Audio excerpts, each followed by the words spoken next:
channel saya. Untuk kalian yang lagi nonton video ini, semoga selalu dalam kondisi yang sehat dan tetap semangat ya. Oke teman-teman, di sini saya akan menampilkan dari error yang selalu kita alami pada saat kita menggunakan Windows 8 ke atas. Jadi yang sering terjadi adalah blue screen seperti ini teman-teman ya. Dan kita kadang-kadang bingung teman-teman bagaimana cara mengatasi ini ketika kita dalam kondisi yang sendiri dan belum bisa menghubungi siapapun, ataupun kita ingin menangani solusi ini tanpa harus ke teknisi ya. Jadi memang saya sarankan untuk kalian yang mengalami masalah-masalah di bidang IT itu, kalian bisa melakukan pencarian solusi teman-teman. Dan sebenarnya dari Microsoft sendiri yang menciptakan sistem operasi ini memiliki solusi yang di situ ditanamkan informasinya, dan kita kadang masih belum bisa memahami informasi yang diberikan itu teman-teman. Oke teman-teman, sebelum saya lanjutkan, silakan like, subscribe dan nyalakan tombol loncengnya untuk mendukung channel ini berkembang dan akan mendapatkan notifikasi tentang teknologi setiap harinya. Oke, kita mulai saja teman-teman. Mungkin salah satu dari kalian ataupun dari beberapa komputer yang kalian coba ini pernah mengalami ini teman-teman. Ini adalah salah satu cara bagaimana komputer menunjukkan bahwa mereka tidak baik-baik saja teman-teman, atau ada masalah dan kita harus mencari solusi dari permasalahan mereka.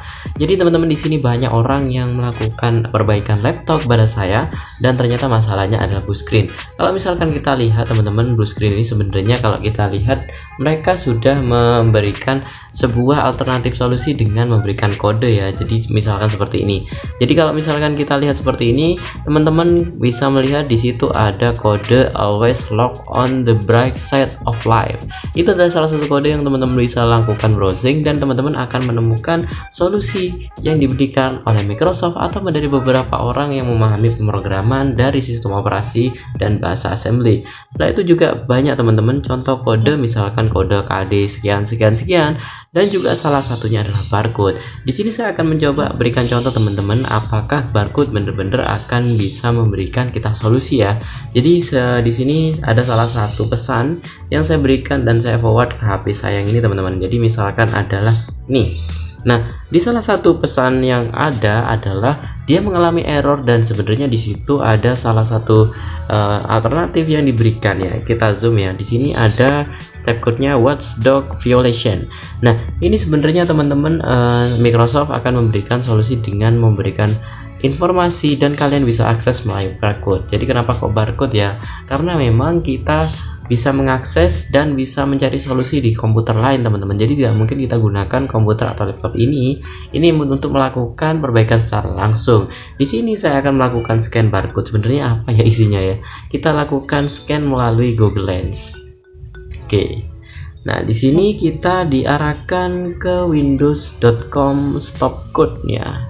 Kita akan coba akses apa ya kira-kira solusi dari Microsoft. Nah, ini contohnya teman-teman. Nah, di sini ketika saya scan dan ternyata ketika saya masuk seperti ini teman-teman.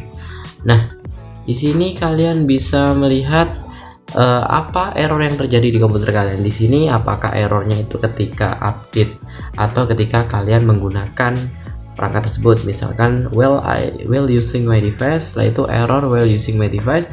Di sini kalian diberikan solusi yaitu melakukan uninstall software pihak ketiga yang kira-kira mencurigakan teman-teman.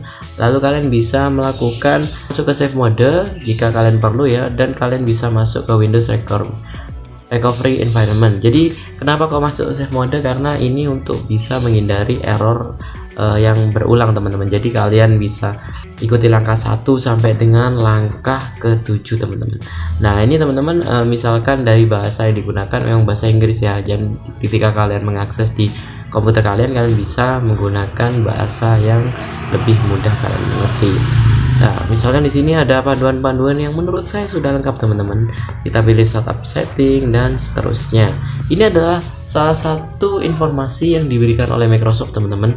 Kalau misalkan tampilnya di HP kalian itu kalian masih bahasa Inggris ya, jadi kalian bisa lakukan translate. Ini bisa kalian coba sebelum kalian ke teknisi teman-teman. Atau kalau misalkan cara ini belum berhasil ya, terpaksa kalian gunakan cara alternatif lain yang diberikan oleh konten kreator atau cara-cara yang diberikan oleh blogger-blogger dan itu work teman-teman dan berhasil teman-teman ya. Jadi seperti itu teman-teman yang saya lakukan ketika saya mengalami blue screen. Paling tidak kita bisa menggunakan cara yang aman, dan ini adalah yang menciptakan tutorialnya ini pencipta aplikasi tersebut teman-teman ya. Oke teman-teman, terima kasih untuk kalian sudah nonton. Silahkan kalian subscribe dan kalian komentar teman-teman, mungkin kalian punya tips yang lebih mudah bagaimana cara mengatasi masalah ini. Terima kasih teman-teman untuk kalian yang sudah nonton. Terima kasih, sampai jumpa di video selanjutnya.